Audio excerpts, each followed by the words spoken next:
Right now, inside your engine, there are literally hundreds of tiny explosions happening every single minute, and you are sitting directly on top of them. Sounds terrifying, but it's actually genius.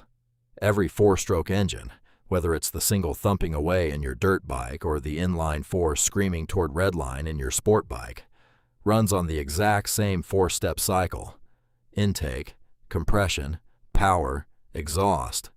And yeah, that's exactly why it's called a four-stroke, as opposed to those buzzy two-stroke dirt bikes and jet skis that cram this whole process into half the moves. We'll save that comparison for another day.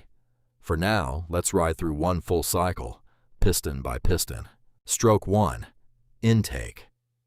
The piston starts right at the top of the cylinder. Top dead center, as gearheads call it. As it slides downward, it creates a vacuum, like pulling back a syringe. The intake valve pops open, and that vacuum sucks in a fresh mixture of air and fuel, pulled straight through your throttle body or carburetor. Picture your engine taking one deep breath before it does something crazy. By the time the piston reaches the bottom, the combustion chamber is packed with that fresh, flammable mixture. The intake valve slams shut, and that's it. Breath in. Stroke 1, done. Stroke 2, compression. Now both valves are sealed shut, completely locked. The piston reverses direction and rams back upward, squeezing that air-fuel mixture into a space a fraction of its original size. On most motorcycle engines, that's compressing it down by 10, 12, sometimes 14 times over.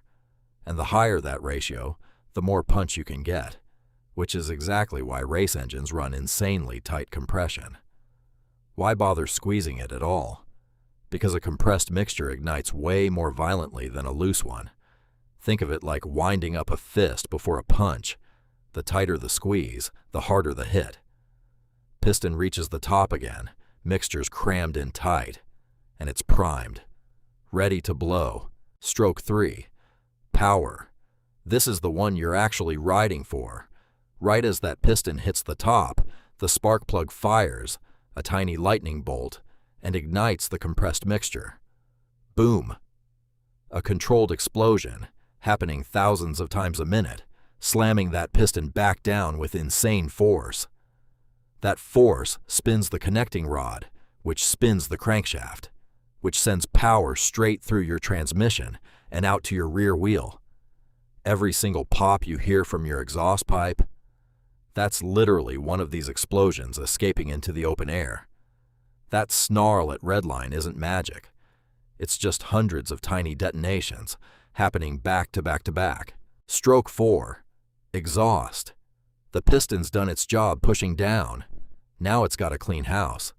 It rises back up one more time, but this time the exhaust valve opens instead of the intake. All those spent, burnt gases get shoved out of the cylinder, down the header pipe, through the exhaust, and out into the atmosphere, or into your neighbor's open window, depending on how loud your pipes are. Piston reaches the top, the exhaust valve closes, the intake valve gets ready to open again, and the whole cycle starts right back over. Intake, compression, power, exhaust, thousands of times a minute.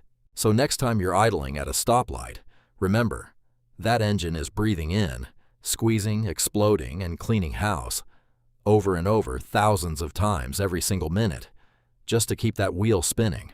4 strokes, 2 full crankshaft rotations, 1 continuous cycle of controlled chaos, happening so fast it just sounds like one smooth roar instead of thousands of tiny bangs. And that's the 4-stroke cycle. The same basic engine design that's been powering motorcycles for over a century, refined into whatever's between your knees right now. Next time, we'll pop the hood even further and get into why some bikes run 2 cylinders, some run 4, and some run 6, and why that one difference changes everything about how they sound and feel. Until then, twist responsibly.